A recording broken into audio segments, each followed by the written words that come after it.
So I'm on this bus and I'm wearing a white jumpsuit, kind of like coveralls, but with short sleeves and it buttons in the front.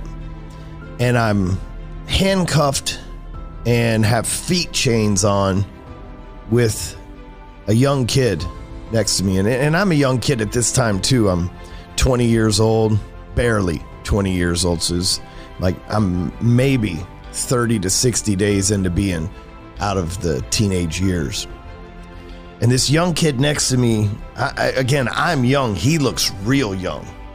And we're chained together, and he's another white guy, and I'm a white guy, and we're on this prison bus.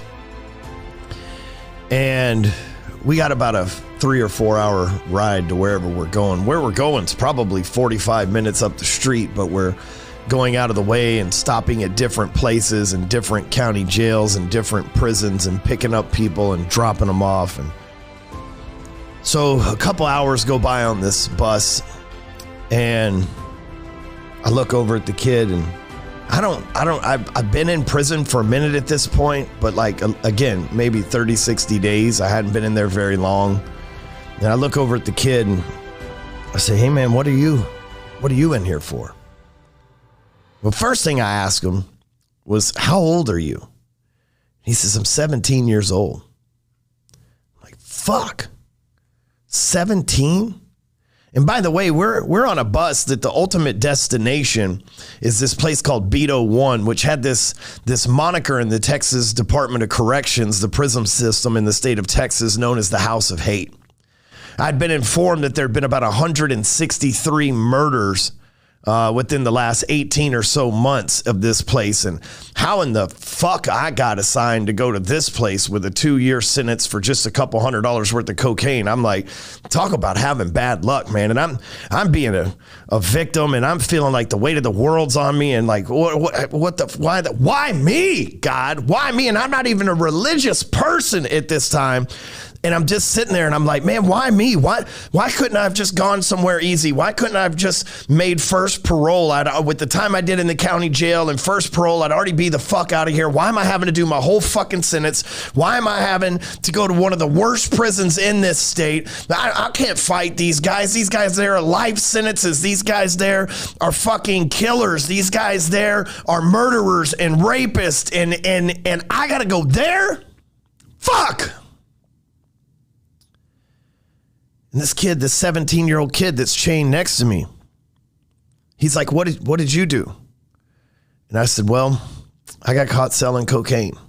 You know, they caught me with a couple $100 worth. Thank God, it could have been worse. And I wasn't some kind of big kind of crime boss, but, you know, had they showed up a few hours earlier, I would have had some more time.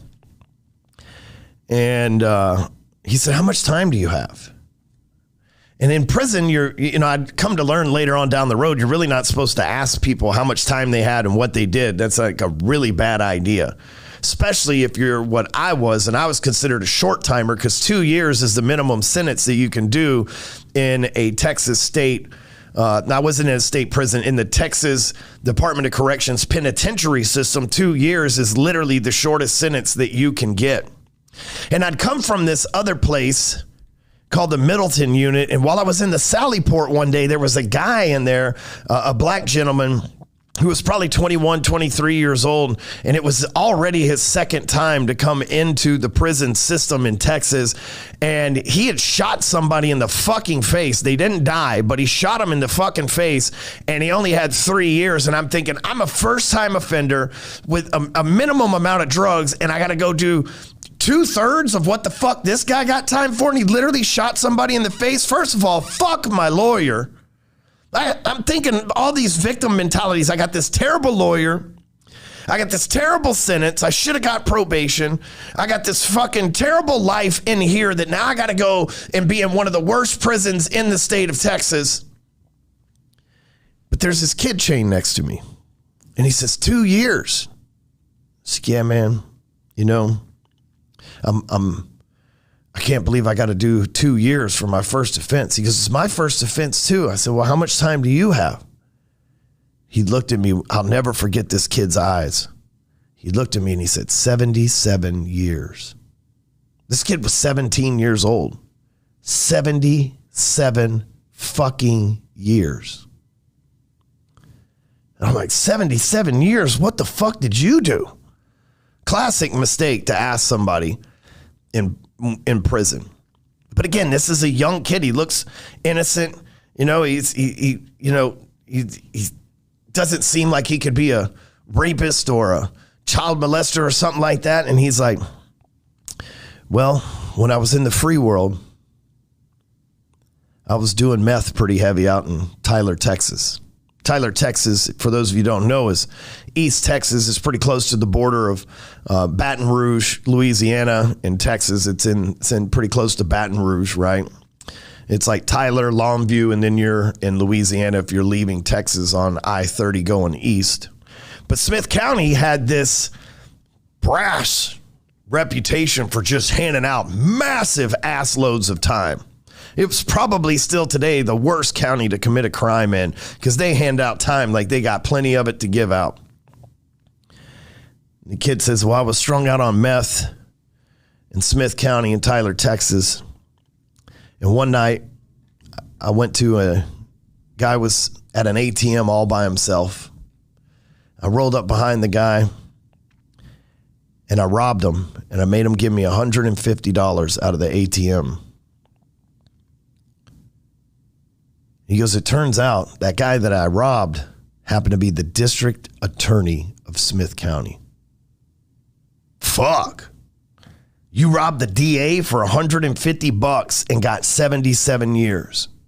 Fuck. First offense. He ain't coming home. The earliest, if you do 17 plus the math, which is about 35 and a half years, the earliest he's going to get home is going to be about 57 years old. Now I'm just doing quick math off the top of my head. If you got a calculator, you can figure that. But he's going to do half his time at least before he comes up for parole because it's an aggravated crime because he robbed somebody. They charged him with aggravated robbery, which carries 5 to 99, and they gave him 77 of the 99. First offense. He said, yeah, man, you know, and they picked me up 2 days later. I've been waiting in county for about 18 months, and I just got my time and coming from Middleton with you, and now I'm headed over to Beto where they say I'll probably do the rest of my life. He said, I never been with a woman before either. So this kid's a virgin, 17 years old, got a little high, robbed the wrong person at the wrong place at the wrong time. Now he's definitely going to the wrong unit. We arrive via bus. They pull us through the Sally Port. This place is scary as fuck. Guard towers. Guys sitting up there with AR-15s on top of these guard towers. This chain link fence around the outside of the unit. Guard towers. We go through the Sally Port wearing a white Bluebird bus, wearing white coverall snap-ons. We get into the part where they bring you in, put you inside the prison in the Sally Port, and they go through all this shit. And they assign you where you're going to go. You have to go through a lot of paperwork and questions and answers and see a doctor and all this shit when you're getting in there. But then they assign you to where you're going to go. And they assigned me to a section of the prison that was called the pre-release wing, which was like A wing, B wing. And they send this kid down to TU wing. And there's like this old school black dude with us. An old school black dude goes, oh shit, man, they send you down to T wing, bro. Ain't nothing good happens down there. They stab and rape and robbing and killing people down there. And this kid just busts down in tears. Which had to have been a difficult thing for him to do in front of all these people doing life sentences and selling crack and robbing people that are all going down the same wall with them, man. I just remember thinking, if that kid's lucky to live long enough to get through half of his sentence, it's going to be a rough time in there. Young white kid. Robbed the DA, no telling how the guards are going to treat him. The inmates aren't going to do him any good. He don't look like he can handle himself. He wasn't like some 6'4" muscular kid. It's like, fuck, man. So I go to my section over in A wing. I got to do laundry, shit like that for a living at the time. But it was at that point with that story, everything happens for a reason. God does not make mistakes. It was at that point for that reason that I discovered this thing called gratitude. I hadn't really been grateful for anything in my life up to that point. I had been adopted, been addicted to drugs, had my heart broken by more than one woman, girl at that time, I guess, because I'm still only 20 years old. Just disappointed in my parents. I didn't feel like I got fair treatment at the house or the neighborhood. I was that kid that grew up, and every time something bad happened in the neighborhood, I caught the fucking rap for it, even if I didn't do it. It was just like, man, I guess I was just responsible, which would later on in life make me better because that's one of my core values. But I guess they felt like I was responsible for everything that went wrong. So they were always knocking on my door, telling my parents shit that I didn't do, and I'm taking an ass whipping for it because they thought I lied about it. And I really didn't have anything to be grateful for in my life. And here I am riding on this bus to go to one of the worst prisons, coming from diagnostics and dealing with this and dealing with that. And just like, fuck, man, what a fucking loser, man. Why, God? Why does my fucking life suck so much? Why don't I get a break? Why can't I get through this shit? Why can't I fucking be on the other side of this shit? Why is this shit always happening to me? Victim mentality. No responsibility. I felt cursed. But then I'm having this conversation with this kid and seeing him break down and them escort him through those crash doors, those crash gates, down to a part of the prison that I knew I never wanted to go to.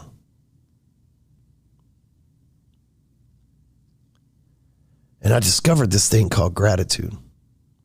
Because up until that moment, I wasn't grateful for shit in my life. Matter of fact, I felt like Tupac, me against the world. The judge, my shitty lawyer, my parents for me being locked up and finding the shitty lawyer, the apartments for kicking me out, the life I was going to face. I wasn't grateful for anything.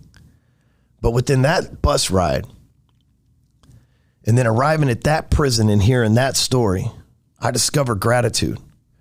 All of a sudden, I was grateful that I didn't have 77 years. I'm grateful that I never robbed anybody. Grateful that I had been able to have sex before. Grateful that I wasn't going to have to go through the shit that kid was going to go through, because there was a lot bigger chance of him getting stabbed or worse down there where he's going than there was where I was going.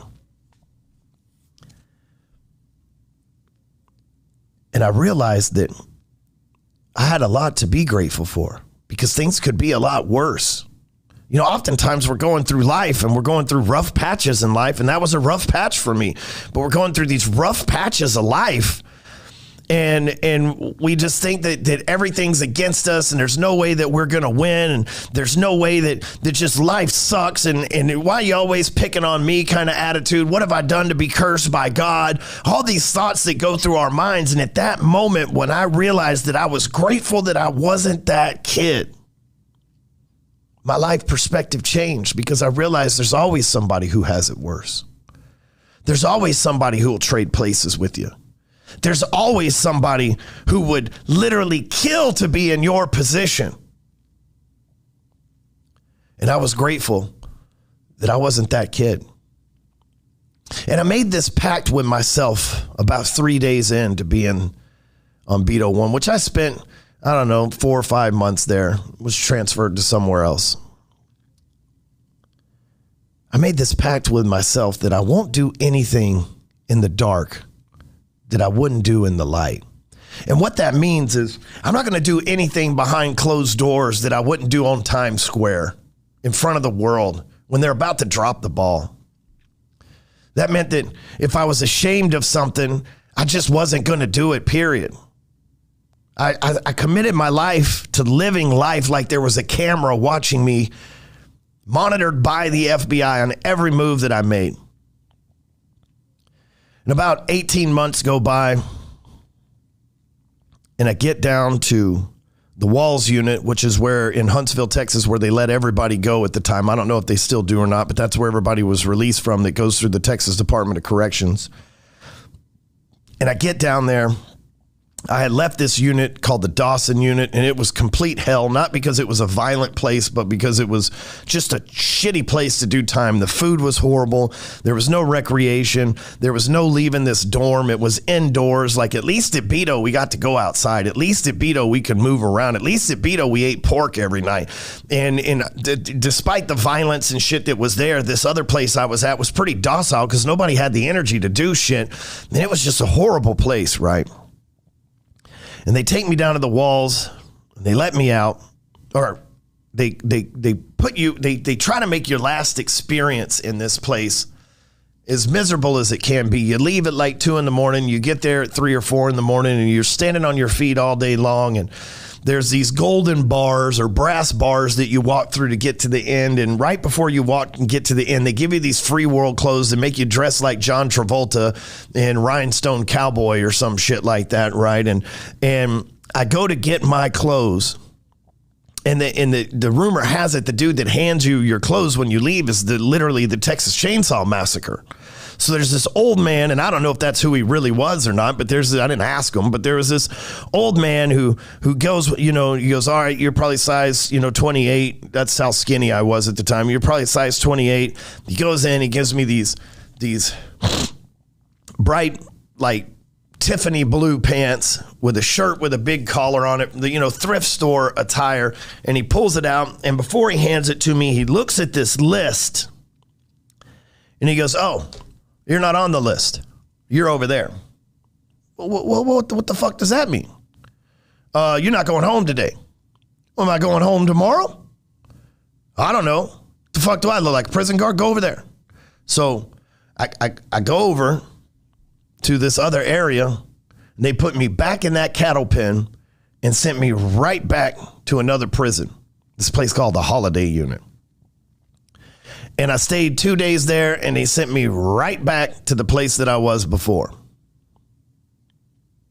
They don't tell me, hey, you didn't make parole. They don't tell me when you're going home. They're just like, no, we thought you were going home, but you're not going home. And so now I don't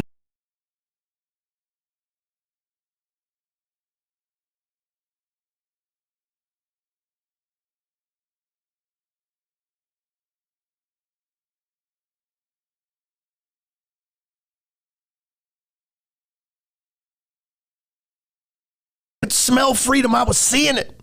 It's the gate shut. Why are these horrible circumstances happening to me? And then I remembered that kid. Could be worse. Let me be grateful for something. Could be worse. I could be that kid. I could be Tyler, Texas. Could be worse. Ryan, just go do your time. You messed up. You got to take accountability. You got to be responsible for the fact that you committed a crime and that this is the fate that you're dealing with. Just go. And I spent about another 30, 45 days in prison, and they brought me back down to the Walls unit again. Cattle prod, cattle pen, whole thing. This time when that old man held them clothes out, I snatched them from him because I was going to run through those motherfucking gates. I wasn't going back to that other room. But I was on the list this time, and I went home. Or I walked out of the prison, went across the street to the thrift store, changed out my clothes for about $25, bought some Dickies, hopped on the Greyhound bus that they had given me a ticket to. They gave me $150 when I left. I walked across the street, bought some clothes, got on the Greyhound bus, and rode it to the downtown Greyhound station in Dallas. And I remember, man, I was just so grateful to be sitting on a bus without chains. So grateful to not have handcuffs on for the first time that I've been in transportation in a long time. So grateful that I got another chance at life. So grateful that I made a pact with myself to not do anything in the dark that I wouldn't do in the light. So grateful that I wasn't that kid from Tyler, Texas. So grateful that that was now behind me and I got a new lease on life to change things. I get home that night. I got to go move in with my parents, and I get home that night. My dad says, you're going to work with me. You work for the car wash. He said, you're going to go work for me. You're going to make $7.50 an hour, and you're going to work with me. And you got to be up at 5:30 every single morning, which was no problem because I was used to waking up at 3:30 to go get chow in the prison system anyway. And he says, and we're going to start working out every day. And I said, cool. I've been working out in prison. I'd already had this routine, so it worked out. And I was just grateful that I had a place to live. I was grateful that, you know, my dad was willing to pay for my gym membership. I was grateful that my dad was willing to give me a job. And I made the most of all of those opportunities. And now I look back at 44 years old, 25 years later. And, you know, I have this thing called the G code. And the G code is the code to greatness. I believe if we're going to be great in life, we got to focus on 4 things. We got to focus on a grateful mindset, because how can we be great if we're not grateful? How can we be great if we're not full of great? And every morning, the first thing I do when I wake up is I pull up, I go to dailygcode.com, I log in, and I write down 5 things in that G code software that I'm grateful for. Most of the time, it's my wife, my life, my kids, sometimes my dog. He don't really like me that much, but I'm grateful I got him.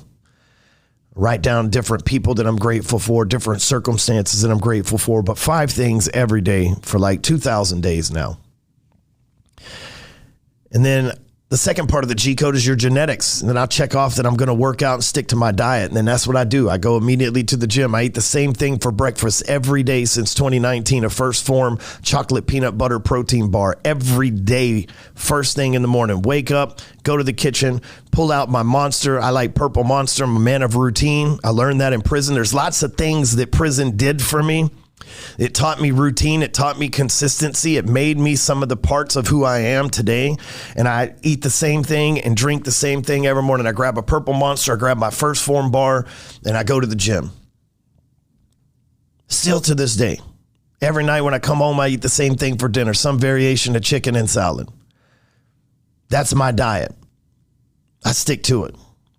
The third part of the G code is the grind, right? The part that we've got to do, the work that we've got to do in order to make an income, the work on ourselves, the work that we've got to do with the people around us, right? The grind, the hard part is the work in every part of life. The hard part of getting in great shape is the work required.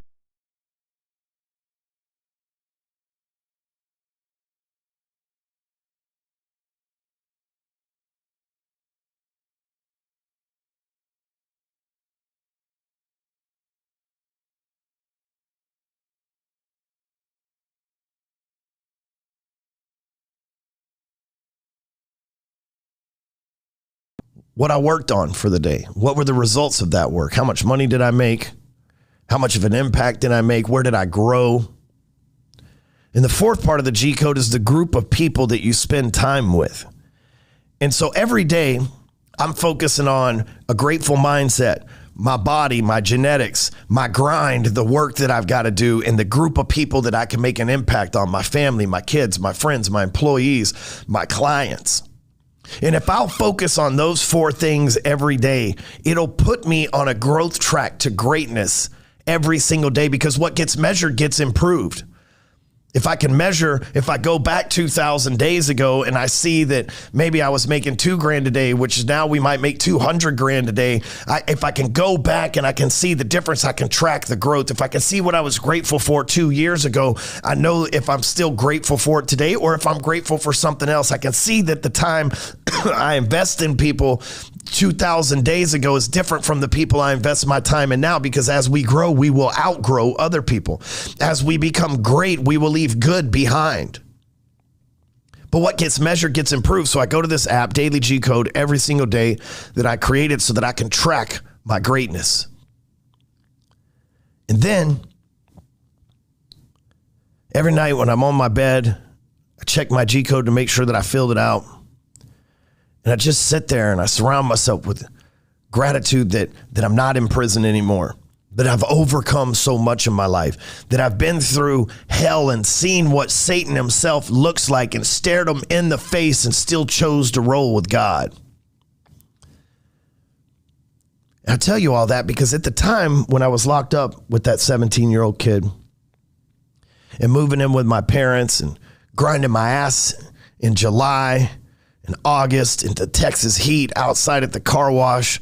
And working for your dad's not like working for somebody else. Your dad's going to be, especially if you just got out of prison, you're a little knucklehead like me, your dad's going to be 10 times harder on you than he is on everybody else because, he can be, first of all. And second of all, he's going to have a higher expectation because you're a representation of him. And me just working my ass off at that car wash, which led me to the opportunity to become a mortgage banker, which led me to the opportunities that I have today in lending, at software, in business networks, in all the things in real estate, all the things that I still do today, 25 years later.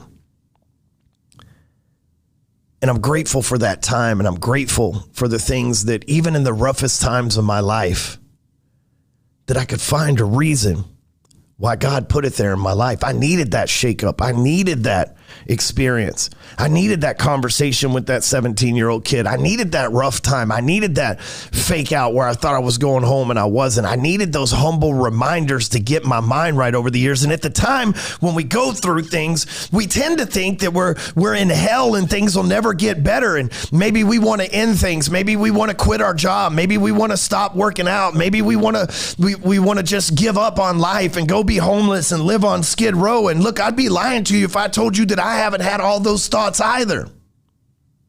But I have. But just because I have those thoughts doesn't mean that I pursued the action behind them. Because I remember that conversation with that 17-year-old kid. And I remember that things could always be worse.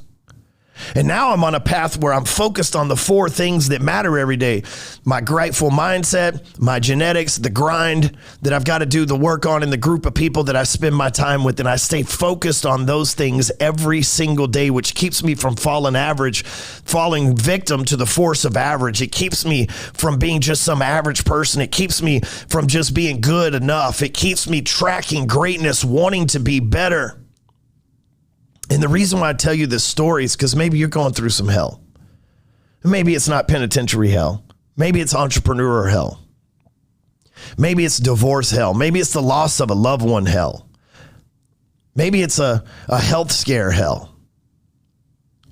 But we have an opportunity to find gratitude. And I think if we'll focus on finding something to be grateful for, then it'll give us the motivation to overcome that hell that we're going through. So the other side of hell's got to be heaven. The other side of me going to prison and dealing with all that shit is pulling up to the office in a McLaren and living in a mansion and having 811 acres of land and ranch land that I run, and hundreds of cattle and amazing kids and a wonderful wife and a killer team of people working here at this corporation that runs the conglomerate that I run these days. But I wouldn't have all of that if I wouldn't have gone through hell. Most people, they start something, they start a workout, they program, they start they start reading, they start a business, they start a new job, and they think everything's going to be easy. It's going to be hell, but the other side of hell's heaven, and you work through the hell to get to heaven. That's how you beat the force of average. That's how you stay on the path to greatness. That's how you, I think that we don't ever achieve greatness. Greatness is something that we chase our entire lives, and we should be at our greatest state when we die. And if you'll keep that mindset, that fuck your excuses mindset, if you'll keep that mindset, then whatever hell we go through, knowing that we're grateful for the discipline and the hardship and the tough times that happens when we're going through hell, because we know on the other side of that hell is heaven. We know on the other side of the struggle is strength. We know on the other side of the problem is the solution. We know on the other side of the work is the result. And if we can stay focused on the result, not the work, we can stay focused on heaven, not hell. We can stay focused on greatness, not good enough. Then all that does for us is give us another reason to keep pushing. A wise man once told me, if you're catching hell, don't hold on. If you're going through hell, keep going. If they're giving you hell, don't keep it. And today, my friends, if you're going through hell, if you're going through a struggle, just remember, there's always somebody that trade places with you. There's always a reason to be grateful. And if you'll just keep pushing and refuse to quit and be thankful for those tough times and lessons, because they help you get to the other side of those tough times with experience, then we'll come to the conclusion that life is for us, not against us. Everything that's happening to us is to help us and not hurt us. And when you get that mindset, you become an unstoppable human.